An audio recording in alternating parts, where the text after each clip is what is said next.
Start any lecture by giving my name again. My name is Dr. David I am your reproductive health expert, and of course, I hold a PhD in public health. Today, I am teaching the factors that influence the progress of labor. The factors that influence the progress of labor. Now, once a woman is in labor, in the process of giving birth,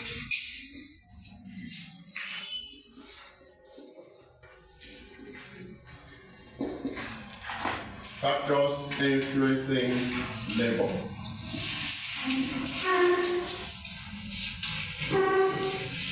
A problem can occur that the labor is not progressing well.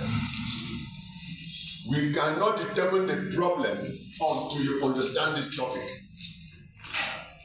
I am bringing in the causes of a difficult labor.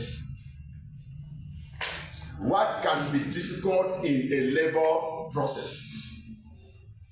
What if a woman in labor is not doing well? The baby is not forthcoming. What could possibly be the reason? I will give you a reference guide. The 6 P's. The 6 P's. We use P just to give you reference to quickly remember the 6 major causes of difficult labor. Meaning that no matter what a cause of a difficulty is within the 6 P's. So you can be called up even at midnight as a doctor, as a nurse, as a midwife, as any health worker. They call you up that the woman has been in labor, they don't understand what is happening, the labor is not progressing well, there's some arrest, there's some delay, because when we say labor is difficult, it means that either there's complete arrest in a case of cephalopelvic disproportion, or in a case where you have labor slow down unnecessarily. We expect that a woman who is in active labor should give birth between 8 hours, 12 hours. But you will find a lady that is going beyond 18 hours, 24 hours. There is a problem. What if there is a problem and you are called up to see this woman? What are you going to take into consideration? You are going to take into consideration the 6 P's. Hello? What are the 6 P's? 1. Powers. That's number 1. I will tell you what the powers mean. Just the word powers refer to the contractile ability of the uterus. Is the womb of the woman contracting well? There, you will understand that uterine contractions could slow down the progress of labor. If the contractions are regular and they are up to 3 contractions in 10 minutes, remember, for you to understand the frequency of contractions, you must stand by that woman for at least 10 minutes. So you can determine how many contractions has the woman within 10 minutes. If there were 3, you write 3 contractions in 10 minutes. If there are 4 contractions in 10 minutes, you write it 4 contractions in 10 minutes. Even if there are 5, you will notice that as labor progresses, the frequency increases. That's the number of times increases. That is why when a woman is in the 2nd stage, that you start having expulsive forces or expulsive force, the unbearable urge to push, which is one of the signs of the 2nd stage. You will notice that contractions during that time are more frequent. They can be up to 5. Meaning that as she has contraction, when we say up to 5, means up to 5 of them within a space of 10 minutes. But then, a woman can be in labor, and the contractions are weak. When we say weak, we are talking now about the strength. Because when we talk uterine contractions, there are 3 characteristics of a uterine contraction. Uterine contractions, they have frequency, they have duration, and they have strength. We have already understood frequency. 3 times in 10 minutes. 2 contractions in 10 minutes. 4 contractions in 10 minutes. And so on. That's frequency. Duration. You have to take note of the duration of a uterine contraction. When one contraction comes on, the uterus contracts like we described the other day. The woman will feel some kind of pain that grips, and we describe it as what? When the woman has such contractions, how long does it last? Because contraction lasts in seconds. Hello? This is one thing you must know. You want to teach your pregnant women wherever, you must let a woman understand that she can cope with labor pain very normally. What makes her cope is if she understands how the characteristics of contraction of the pain is. 1, the pain does not last up to 1 minute. Hello? There is no uterine contraction that will come on and stay for up to 1 minute. 1 minute is 60 seconds. No, you will not see it.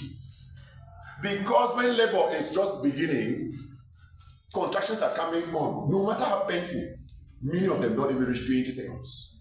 They don't last up to 20 seconds.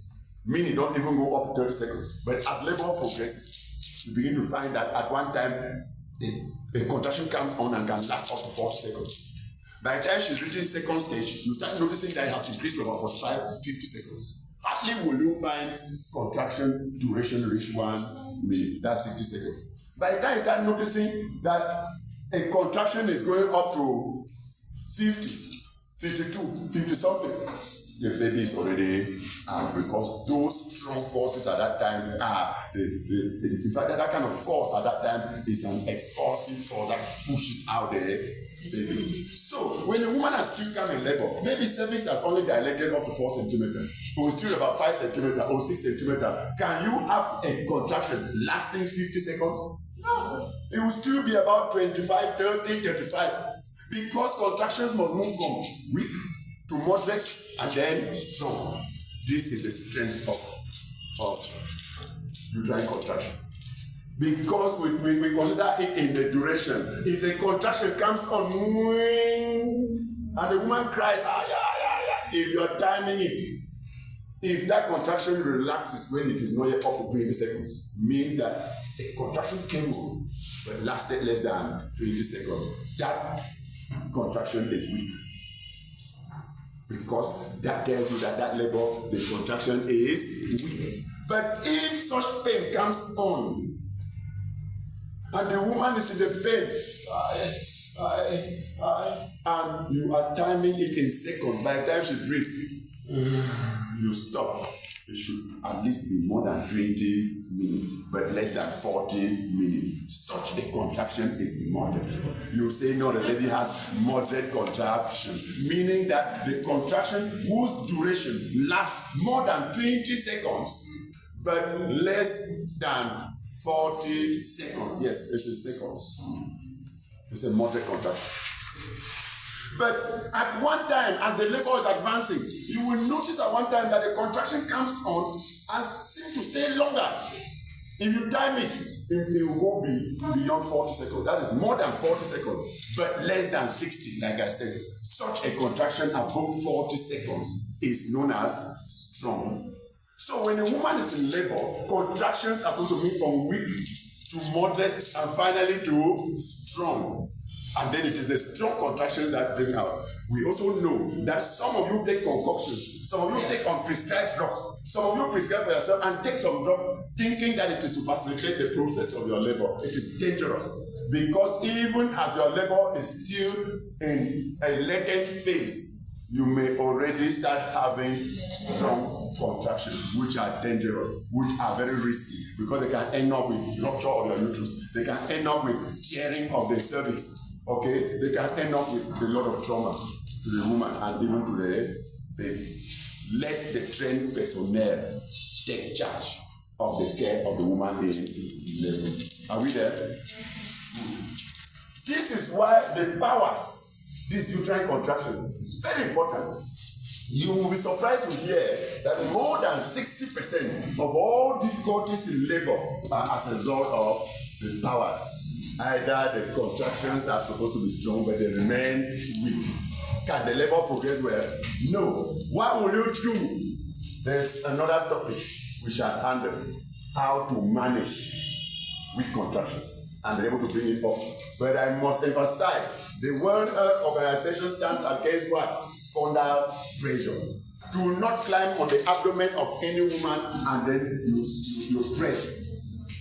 Hello? When you press the abdomen of any woman during labor, that one is referred to as fundal pressure. But do not exert any force on the abdomen of a woman. I know why I'm saying this. When you put your hand on the abdomen of the woman who's in labor and you compress, you are a criminal. Hello? Don't. You better go and study. Because they can teach you how to use drugs, how to use uterotomies, and do what they call augmentation of labor. And we shall teach you low dose and high dose augmentation.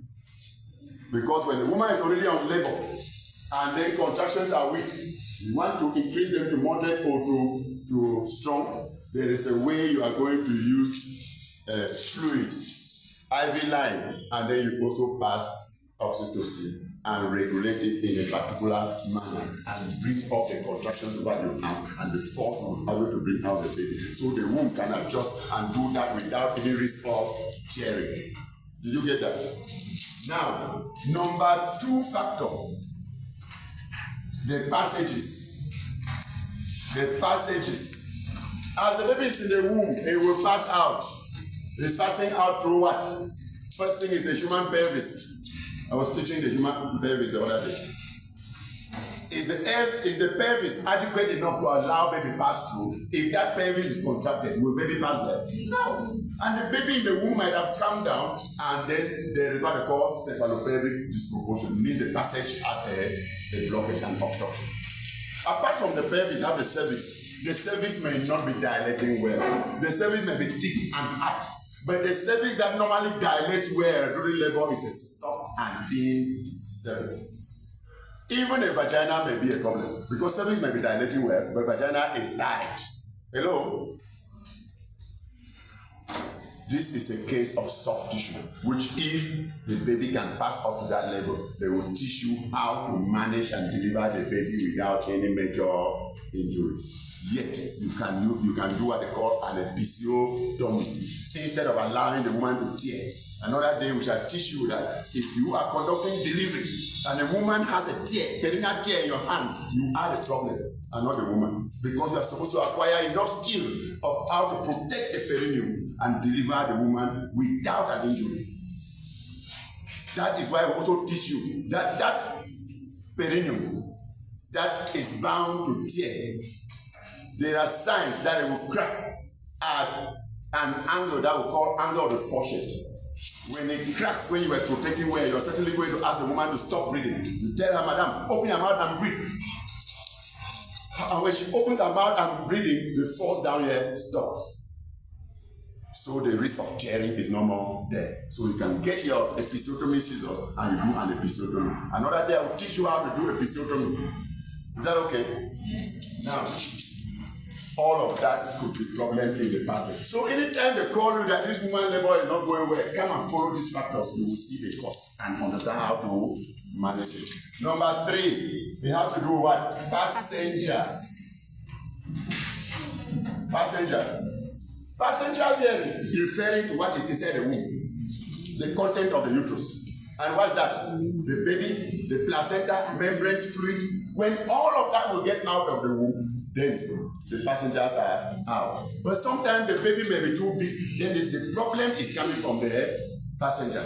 The baby may be lying transverse. The problem is coming from the passenger. The baby may even be born, but placenta hook. Has the labor been completed? No. The woman is still having a great difficulty in labor. They may need to rush her to tender. They may need to be doing manual removal or something. That is still a difficulty in labor resulting from passing. Is that understood? Number 4, the psyche. Psyche here is a state of mind, the psychology. the person may be very traumatized in mind. The person may also be very sick because it also involves the state of health. He may be very sick and weak. You are supposed to discover. Some may be very dehydrated. Some may even need transfusion. Some may need that you should put them on drips and give them more energy before the labor can progress well. Check it well. Number 5P is having to do with the parturient. The word parturient is referring to a woman in labor. The woman herself may be the problem why her labor is not progressing. Attitude-wise, I say attitude, behavior. Some women in labor are naughty. They don't take to instructions. And you may beg her to open her leg, she's not opening. You may beg her to push, she's not pushing. And that may result to delayed labor. Number 6, provider. Provider is a care provider. Who is that? Me and you. Or we call it personnel. But it must start with P. So anytime you remember 6 P's, please, you will quickly discover the cause of the difficulty in any labor, in any case. Please never forget this. The personnel here is me and you. Inadequate knowledge could make a woman get into serious problem during labor.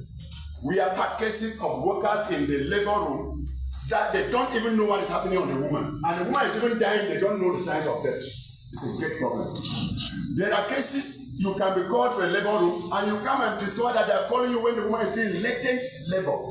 Cervix may just be 2 centimeters dilated or 3 centimeters, and they have been putting drip already with oxytocin. When they go and finish no action, they start calling doctor. They start doing this. Whose problem is there? Is that not that of the worker? Meaning that if a woman in labor even has a problem and you cannot quickly diagnose the problem and solve it, you are the problem. Is that understood there? Yes. Therefore, you need to acquire good knowledge on how to manage a woman in labor. Our mothers, our own children, our wives, they are supposed to give birth in the hands of qualified, trained and qualified personnel. Thank you for this lesson.